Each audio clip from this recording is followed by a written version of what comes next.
बहुत पुरानी बात है, उस समय की, जब गुरुकुल में ज्ञान मिट्टी की तरह गूंदा जाता था।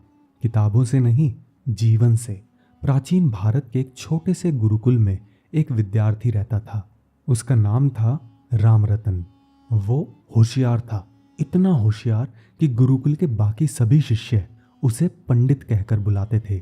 शास्त्र उसे कंठस्थ थे और वाद विवाद में वो किसी से नहीं हारता था। लेकिन एक समस्या थी। रामरतन को ये पता था कि वो सबसे होशियार है। एक दिन गुरुजी ने सभी शिष्यों को बुलाया। उन्होंने कहा, मैं यात्रा पर जा रहा हूँ। लौटने में मुझे 3 वर्ष लगेंगे। इस बीच तुम सब यहीं रहोगे, पढ़ोगे, साधना करोगे। फिर गुरुजी की दृष्टि रामरतन पर टिकी। रामरतन, तुम सबसे विद्वान हो। जी गुरुजी, मुस्कुराते हुए रामरतन ने कहा। इसलिए तुम्हें गौशाला की सफाई करनी है 3 वर्षों तक। रामरतन का चेहरा एक पल के लिए पत्थर हो गया। गुरुजी, गौशाला? लेकिन मैं तो शास्त्र में। गुरुजी ने कहा, मुझे पता है, इसीलिए गौशाला। इससे पहले कि रामरतन कुछ और कह पाता, गुरुजी चले जाते हैं, पीछे सिर्फ एक वाक्य छोड़कर, जब समय आएगा सब समझ जाओगे।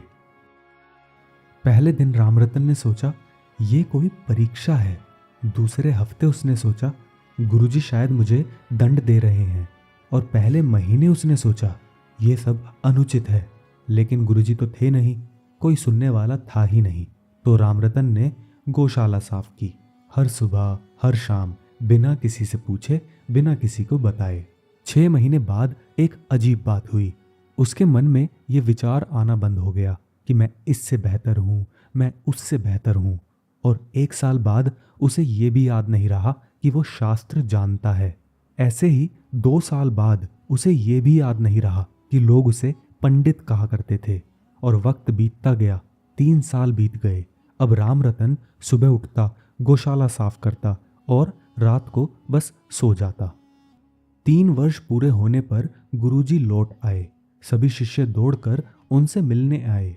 गुरुजी ने सबको बिठाया और एक घोषणा की, मेरे जाने का समय निकट है और मैं अपना उत्तराधिकारी चुनना चाहता हूँ। आज रात जो भी शिष्य मुझे इस प्रश्न का उत्तर दे सके वही मेरा उत्तराधिकारी होगा। दोस्तों, प्रश्न था, अहंकार क्या है और मनुष्य उससे मुक्त कैसे हो सकता है। सारे गुरुकुल में हलचल मच गई। रात को सबसे पहले आगे आया महेश। वो गुरुकुल का दूसरा सबसे विद्वान शिष्य था। उसने एक पत्ते पर सुंदर अक्षरों में लिखा था, अहंकार एक घड़ा है जो भरा हुआ है, उसे खाली करो ज्ञान से, ध्यान से, सेवा से। जब घड़ा खाली हो जाए तो सुख और शांति से भर जाता है। बाकी सभी शिष्यों ने एक दूसरे को देखा और बोले, ये तो सुंदर था, ये तो सही लग रहा था। गुरुजी ने पत्ता हाथ में लिया, पढ़ा और रख दिया। गुरुजी बोले, ये किसके शास्त्र से उठाया है? महेश चुप हो गया। ये तुम्हारा अनुभव नहीं है, ये किसी और की भाषा है।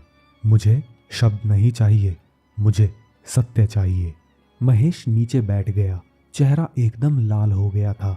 बाकी शिष्य सोच में पड़ गए, अगर इतना सुंदर उत्तर गलत था तो सही क्या होगा? कई और शिष्यों ने प्रयास किया। किसी ने कहा, अहंकार माया है, उसे विवेक से काटो।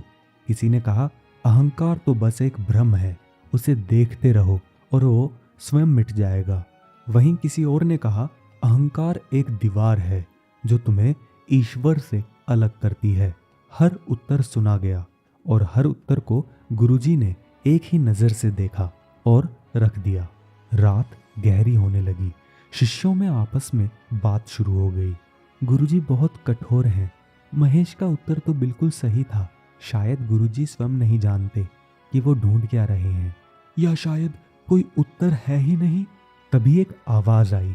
रामरतन, जो कोने में बैठा था, चुपचाप धीरे से हंस दिया। क्यों हंस रहे हो? रामरतन बोला, कुछ नहीं। तुम 3 साल गौशाला साफ करते रहे, अब हंस रहे हो? क्या तुम्हें उत्तर पता है? रामरतन ने आंखें उठाई और कहा, मुझे उत्तर नहीं पता, लेकिन ये जरूर पता है कि जो भी यहाँ बोला गया वो उत्तर नहीं था। गुरुजी उठे और रामरतन के पास आए। तुम क्या कहना चाहते हो? रामरतन ने एक पल को रुककर कहा, गुरुजी, 3 साल पहले मुझे पता था कि मैं सबसे होशियार हूँ। वो अहंकार था। और आज मुझे पता ही नहीं कि मैं क्या हूँ। यही उत्तर है। अहंकार तब है जब तक मैं है। जब मैं ही नहीं रहा तो बचा क्या? पूरा गुरुकुल स्तब्ध हो गया। सब सोचने लगे, ये उत्तर तो बहुत सरल था। इतना सरल कि किसी ने सोचा ही नहीं था, और इतना गहरा कि कोई इसे किताब से नहीं उठा सकता था। असल में ये 3 साल की गौशाला से आया था। उस रात गुरुजी रामरतन के पास आए। तुम मेरे उत्तराधिकारी हो। गुरुजी, मुझे उत्तराधिकारी नहीं बनना। मुझे पता है, इसीलिए तुम ही मेरे उत्तराधिकारी हो। फिर गुरुजी ने धीरे से कहा, लेकिन अभी यहाँ से चले जाओ। जो शिष्य आज हारे हैं वे तुम्हें माफ नहीं करेंगे। जिसे अहंकार नहीं रहा उसे दूसरों का अहंकार सहना पड़ता है। अगले दिन रामरतन गुरुकुल में नहीं था, लेकिन उसके जाने की कहानी वहां सदा के लिए रह गई। यही बात आदि शंकराचार्य ने भी कही थी। उन्होंने कहा था, जब तक मैं की भावना है तब तक भ्रम है। जब मैं विसर्जित हो जाए तब सत्य है। और यही बात आधुनिक मनोविज्ञान भी कहता है। जब हम किसी काम में इतने डूब जाते हैं कि करने वाला भूल जाता है कि वो कौन है, उस अवस्था को फ्लो स्टेट कहते हैं। वो अवस्था जहां अहंकार नहीं होता, वहीं मनुष्य अपना सर्वश्रेष्ठ देता है। रामरतन ने 3 साल गौशाला साफ करके यही खोजा था, फ्लो नहीं, मैं का अंत। तो अब सवाल ये है, क्या आप भी अपने अहंकार को देख सकते हैं? इसके लिए आपको गौशाला साफ करने की जरूरत नहीं है। बस एक छोटा सा प्रयोग कीजिए। अगले 7 दिन जब भी आप किसी से बात करें, एक बार रुककर सोचें, क्या मैं यह इसलिए कह रहा हूँ क्योंकि यह सच है, या इसलिए क्योंकि मैं सही दिखना चाहता हूँ? बस यही सवाल हर बार। शुरुआत में यह सवाल असहज होगा, लेकिन कुछ दिनों बाद आप देखेंगे कि आपके बहुत से शब्द कम हो जाएंगे, और जो शब्द बचेंगे वो सत्य के होंगे। और जिस दिन आपके शब्द और आपका मैं दोनों शांत हो जाएं, उस दिन आप समझेंगे कि रामरतन को गौशाला में क्या मिला था।